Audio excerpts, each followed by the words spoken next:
Praise the lord.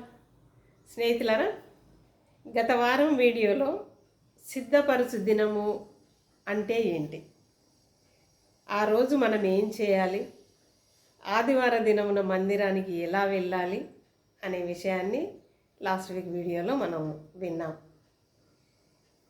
ఈ వారంలో ఈ వీడియోలో మనందరికీ మన వ్యక్తిగత జీవితాల్లో ఎప్పుడో ఒకప్పుడు ఏదో ఒక అత్యవసరతను బట్టి మనము అప్పు చేస్తాం కదా.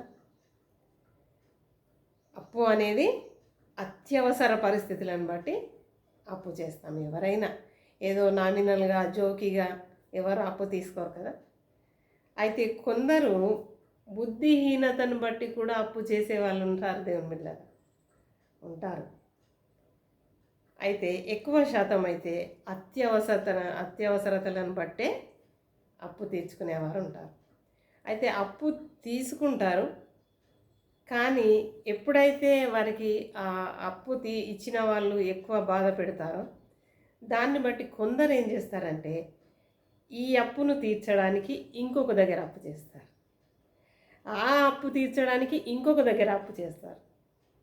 ఇలా అప్పు చేస్తూ చేస్తూ అలా వెళ్ళడం.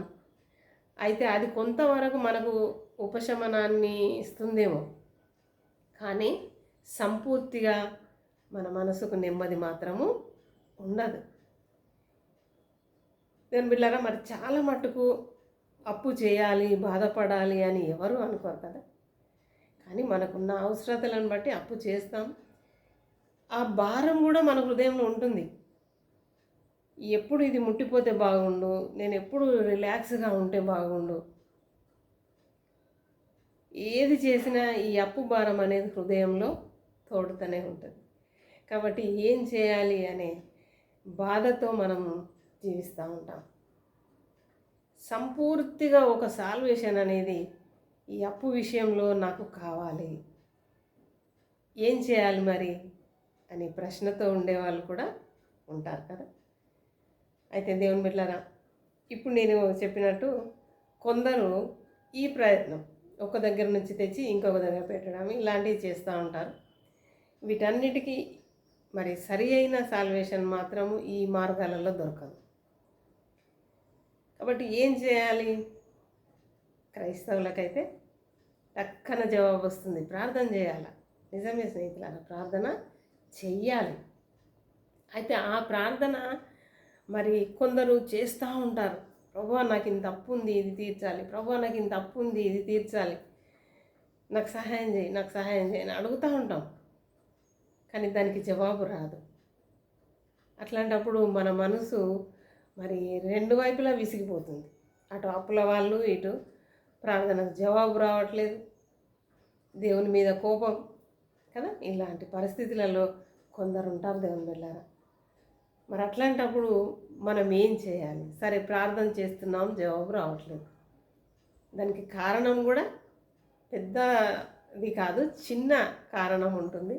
అది తెలుసుకోక మనం జవాబు పొందుకోవట్లేదు. అదేంటో చూద్దాం. మరి దేవుని బిడ్డలారా, బైబిల్ గ్రంథంలోనికి వెళ్ళినట్లయితే ఎలీషా ప్రవక్త దగ్గర కొందరు శిష్యులు ఉంటారు. ఆ శిష్యులలో నుండి ఒక శిష్యుడు ఒక రోజున చనిపోతాడంట. మరి అతను చనిపోయినప్పుడు ఆ ఇంట్లో, అంటే అతనికి భార్య, 2 కుమారులు ఉన్నారు. ఆ ఇంట్లో కొంత అప్పు మిగిలిపోయిందంట. ఇంకా అతను చనిపోయిన తర్వాత అప్పుల వాళ్ళు వచ్చి భార్యను, కుమారులను సతాయించడం మొదలుపెట్టారంట. ఇంకా వాళ్ళు ఎంత ఇబ్బంది పెట్టారో తెలియదు మనకు, కానీ ఆ కుమారులను వారింటికి, అంటే నీవు అప్పు కట్టే స్థితిలో నీవు లేవు కనుక మరి నీ కుమారులను తీసుకెళ్ళి మా ఇంట్లో పని వాళ్ళుగా అప్పు తీర్చేంత మట్టుకు, ఆ అప్పు ముట్టిపోయేంత మట్టుకు మేము మా ఇంట్లో బానిసలుగా మేము వాడుకుంటాం అని వాళ్ళు అనడం జరుగుతుంది. ఇంకా తల్లి హృదయంకి బాధ ఉంటుంది కదా. ఇంకా ఆ అమ్మ ఇంకా ఎక్కువ బాధపడి, అయ్యో నేనేం చేయాలి ఇప్పుడు అని చెప్పేసి చాలా బాధపడి ఇంకా ఎక్కడికైనా పరిగెత్తి అప్పు తేవడం ఇలాంటివి ఏ ప్రయత్నాలు తను చేయలేదంట.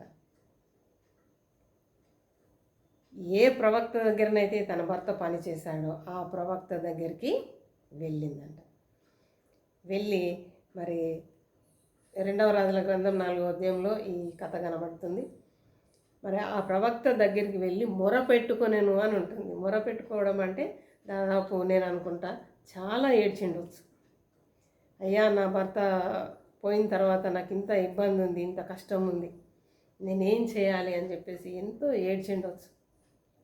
అప్పుడు ఆ ప్రవక్త, అమ్మ మరి నేనేం చేయాలి, నీకు ఎలా నేను సహాయపడగలను అని చెప్పేసి అతను అన్నాడంట.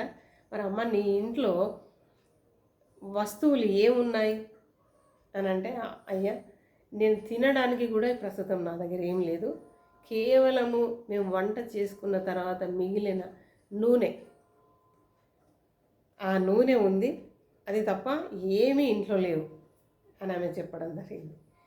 మరి అప్పుడు ఎలీషా ప్రవక్త అన్నాడంట, అమ్మ నువ్వు నీ ఇంటికి వెళ్ళు, నీ ఇంట్లో ఉన్న ఖాళీ వస్తువులన్నీ ఒక దగ్గర పెట్టు, తర్వాత నీ ఇంటి పక్కల వాళ్ళని అడిగి తెచ్చుకొని పెట్టుకో, నీకు తెలిసిన నీ స్నేహితులు నీ గల్లీలో ఉంటారు కదా ఇల్లు, మరి వాళ్ళందరి ఇళ్ళలో పోయి ఖాళీ పాత్రలన్నీ తీసుకొచ్చి నీ ఇంట్లో నింపి పెట్టేసి, నీ కుమారులను కూడా పంపి, వాళ్ళు కూడా తీసుకొస్తారు వాళ్ళకి తెలిసిన వాళ్ళ దగ్గర అని ఆ ప్రవక్త చెప్పినప్పుడు వీళ్ళు వచ్చి మరి ఆ ఇల్లు నిండిపోయే మట్టుకు పాత్రలన్నీ తీసుకొచ్చి అక్కడ పెట్టిందంట. మరి అప్పటి కాలంలో పాత్రలు ఎలా ఉంటుండే, మనలాగా ఇప్పుడు చిన్న చిన్నవి మనం వాడతాం, కానీ అప్పటి కాలంలో ప్రతిదీ చాలా పెద్ద పెద్దగా ఉంటుండే. కొన్ని రాతి బాణలే కదా వాళ్ళు ఎక్కువ వాడేది, కనుక ఎక్కువ శాతము మరి చాలా పెద్దవే వాళ్ళు వాడేవాళ్ళు కనుక మరి వీళ్ళంతా పెద్ద పెద్ద బాణాలు లాంటివి తీసుకొచ్చి ఇంట్లో నింపి పెట్టేసారు. అప్పుడు మరి తలుపు వేసుకొని నీవు నీ కుమారులు నీ ఏ నూనె అయితే నీ ఇంట్లో ఉందో ఆ నూనె తీసుకుంటూ ఆ బాణాలల్లో నింపేసేయండి అన్నప్పుడు ఇంకా వీళ్ళు నింపుతూ ఉంటే నీరు ఆ నూనె పైకి వస్తూ ఉందంట, అంటే ఊరుతుంది అంటారు కదా అలా. మరి అలా వాళ్ళు తెచ్చిన ఆ పెద్ద పెద్ద బాణాలు కానివ్వండి, చిన్నవి కానివ్వండి, మొత్తం ఇల్లు నింపేసినట, ఆ ఇల్లు నిండిపోయిందంట. అన్ని బాణలు, ఆ అన్ని బాణాలలో నూనెను నింపేశారు. ఇంకా ఎప్పుడైతే ప్రతిదీ ఏది ఖాళీ లేకుండా అంతా నిండిపోయిందో వెంటనే నూనె మరి ఊరడం ఆగిపోయేసింది. అప్పుడు ప్రవక్త అన్నాడంట, అమ్మ ఈ నూనె అంతా నువ్వు అమ్ముకొని నీ అప్పు తీర్చేసుకో, మిగిలింది ఏదైనా ఉంటే అది నీకు నీ కుమారులకు ఉపయోగపడుతుంది అని ప్రవక్త చెప్పాడంట. అలా అమ్మ తన అప్పునంతా తీర్చేసుకొని తర్వాత సంతోషంగా జీవించిందట. ఇప్పుడు మనం ఈ పనిని మనం చేయలేము, కానీ దేవుని బిడ్డలారా ఇక్కడ ఈ అమ్మ చేసిన పనిని మనం ఆలోచించాలి. తను ప్రవక్తను ఏమని అడిగిందంటే, అయ్యా నా అప్పును తీర్చాలంటే కావలసిన ఆ సలహా నాకు ఇవ్వు, నేనేం చేయాలో నాకు చెప్పు అలా అడిగింది. మనం ఏం చేస్తాం, ఎలా ప్రార్థిస్తాం, ప్రభువా నాకు 5 లక్షల అప్పు ఉంది, ఈ అప్పు నువ్వు తీర్చాలి ఎట్లనైనా చేసి, ఇంతే అడుగుదాం తప్ప ఈ అప్పును తీర్చుకోవడానికి కావలసిన జ్ఞానాన్ని నాకు ఇవ్వు, ఈ అప్పు తీర్చుకోవడానికి కావలసిన మార్గాన్ని తెరువు, ఇలా అడుగుతాం. అడిగే విధానంలో మనము కొంత పొరపాటు చేస్తున్నాం దేవునిలారా. కాబట్టి దేవుణ్ణి మనం అడగాలి, ప్రభువా ఈ అప్పు తీర్చుకోవడానికి కావలసిన ఏదైతే ఏర్పాటు నా కొరకు నీవు సిద్ధం చేశావో అది ఎలా నేను కనుక్కోవాలి, ఆత్మీయ దృష్టిని నాకు ఇవ్వు, ఆత్మీయ జ్ఞానాన్ని నాకు ఇవ్వు, ఆత్మీయ నడిపింపును నాకు ఇవ్వు. వీటన్నిటి ద్వారా నేను ఏ విధంగా ఎదుర్కొంటున్న సమస్య ఏదైతుందో ఏ విధంగా సాల్వేషన్ చేసుకోవాలి అనేది తెలుసుకుంటాను అని చెప్పేసి అలా ఆలోచించుకొని ప్రార్థన చేయాలి. దేవుని ప్రభువా ఈ అప్పు సమస్య నుండి నేను విడుదల పొందాలి అంటే కావలసిన సలహా నాకు ఇవ్వు అని మనం ప్రార్థించాలి. ఈ అప్పు తీర్చు అని అడిగే కంటే అప్పు తీర్చుకోవడానికి కావలసిన జ్ఞానాన్ని, సలహాను, మార్గాన్ని నా కొరకు నువ్వు సిద్ధపరచు, నాకు బయలుపరచు అని మనము ప్రార్థన చేయాలి. అర్థమైంది అనుకుంటా కదా దేవునిలారా. కాబట్టి అలాంటి ప్రయత్నం చేస్తూ మన అప్పును తీర్చుకునే ఆ మార్గాన్ని మనము కనుక్కోవాలి. మరి దేవుని బిడ్డలారా దేవుని సన్నిధిలో ప్రార్థిద్దాం. ప్రభువా నాకు కావలసిన జ్ఞానాన్ని ఇవ్వమని అడుగుదాం. పరిష్కార మార్గాన్ని చూపెట్టమని అడుగుదాం. మరి ఆ విధంగా ఆ మార్గంలో వెళుతూ మనకున్న అప్పులన్నీ తీర్చుకొని ఆ దేవుని సన్నిధిలో సంతోషంగా జీవించే కృపను దేవుడు మనకందరికీ అనుగ్రహించును గాక. ఆమేన్, ఆమేన్.